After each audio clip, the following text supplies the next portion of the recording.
mas ele firme sobre a rocha permaneceu. Olá amigos, sejam bem-vindos ao canal Defesa da Fé. Aqui quem vos fala é seu amigo, seu irmão em Cristo, o irmão Medeiros. E hoje nós vamos estar falando sobre a escravidão. Muita gente pergunta, muita gente se questiona: poxa vida, Deus ele apoia a escravidão? Deus apoia a tortura? Deus é um torturador, é um carrasco? Essa dúvida tem pairado por muito tempo e hoje nós vamos esclarecer ela de uma maneira bíblica. Antes eu gostaria que você já se inscrevesse e ativasse a notificação para quando chegar um vídeo novo o YouTube te avisar. E também que você compartilhasse e desse um like, porque o YouTube vai recomendar, e quando você compartilha, talvez essa pessoa também tenha uma dúvida com relação às coisas de Deus, ou acha que Deus é um carrasco, e com certeza vai ser esclarecido essa situação. Bom, sem demora, vamos assistir um trechinho de um vídeo aí e daqui a pouquinho nós comentamos.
Muito bem, viram aí? Pois é, né? Triste você ver o que aconteceu aqui no Brasil, na América do Norte também, na Europa, enfim. A escravidão, né? Você vê a que ponto chega o ser humano sem Deus. O ser humano sem Deus, ele se torna um animal. Então, é exatamente isso que praticaram na Idade Média. E agora nós vamos aprender se Deus está de acordo com essas ideias, se Deus aprova esse tipo de comportamento. Você sabia que no Brasil nós usamos o direito romano? No Brasil a gente usa, quem é advogado de repente está me assistindo sabe, direito romano, né? E no que tange a respeito de penalidades usamos um código germânico. E o direito romano ele é baseado na Bíblia. Então daí aqui você vai ver algumas similaridades de leis que você já está habituado no seu dia a dia, contudo extraídos da Bíblia, similares, bem semelhantes à Bíblia, tá certo? Então a primeira coisa que nós vamos entender aqui é o seguinte: nós vamos ler aqui Êxodo capítulo 21 e o versículo 16, para a gente entender um pouquinho a respeito do escravo. Nós vamos começar por aqui. O que raptar alguém e o vender, ou for achado na sua mão, será morto. Não podia raptar, você não podia estar andando, na época da Bíblia, na época que Moisés escreveu isso, você não podia estar andando com mais 10 caras, e de repente você vê uma moça, uma menina, um cara lá, e cata ele e fala: não, ele vai ser nosso escravo, vamos vender ele. Não pode. Quem fizesse isso, segundo a Bíblia, seria morto, era passível de morte. Por quê? Porque Deus não aprova isso. Ser humano não é mercadoria para ser vendido ou para ser explorado. Ser humano é feito à imagem e semelhança de Deus, portanto, Deus não suporta, assim como ele não suportava o povo dele quando era escravo no Egito. Como é que Deus vai aprovar a escravidão se ele não suportava a escravidão ao qual os egípcios impunham sobre os israelitas? Você vê que falta de lógica, né?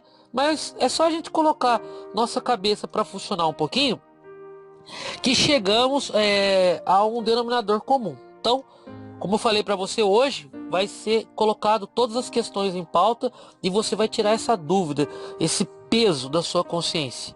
Então vamos lá. Agora nós vamos ler Levítico 25 e o versículo 47 a 52. Vamos lá? Levítico 25, versículo 47 a 52.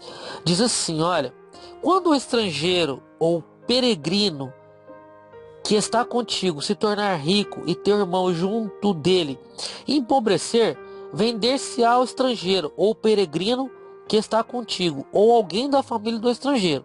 Depois de haver se vendido, quer dizer, a própria pessoa se vende, tá vendo? Haverá ainda resgate para ele, ou seja, o cara não é obrigado a ficar a vida inteira. Um de seus irmãos poderá resgatá-lo, seu tio ou primo o resgatará, ou um dos seus parentes da sua família o resgatará, ou, se lograr meios, se resgatará a si mesmo. Com aquele que o comprou, acertará as contas desde o ano em que se vendeu e ele até o ano do jubileu. O preço da sua venda será segundo o número dos anos, conforme se paga o jornaleiro. Se ainda faltarem muitos anos, devolverá proporcionalmente a eles, do dinheiro do qual foi comprado, o preço do seu resgate.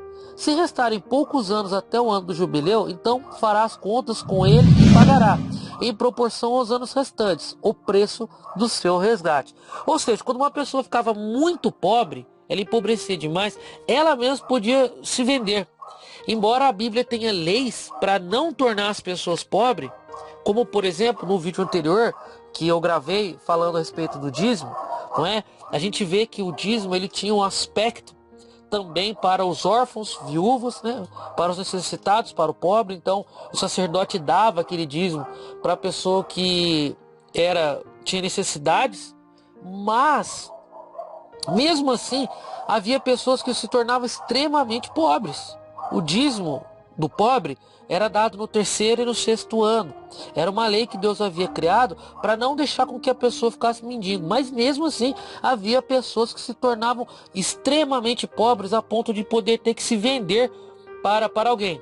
Então recebia-se uma quantia que ele poderia utilizar para alguma coisa.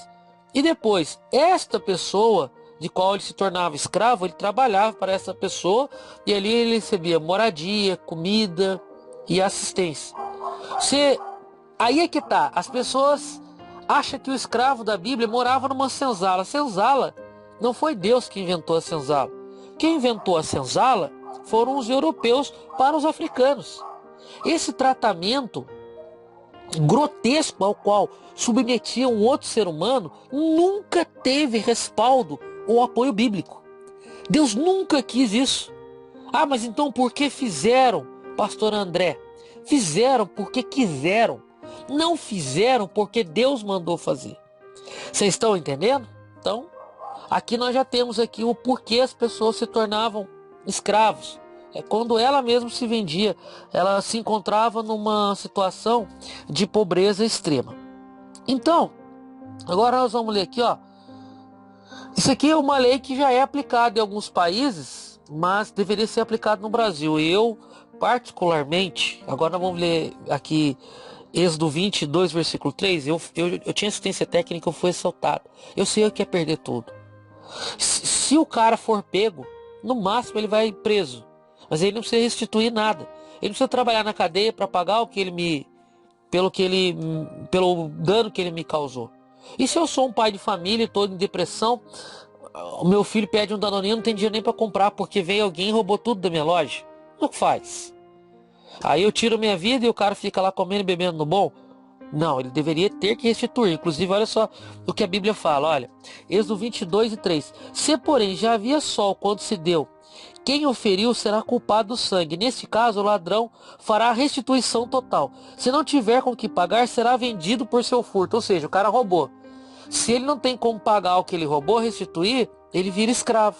Então era um dos motivos pelo qual se virava escravo na época de Moisés. Novamente, não tem nada a ver com o modelo europeu. Inclusive, aqui você vê sobre a restituição, essa coisa de danos morais, essas coisas, tudo extraído da Bíblia.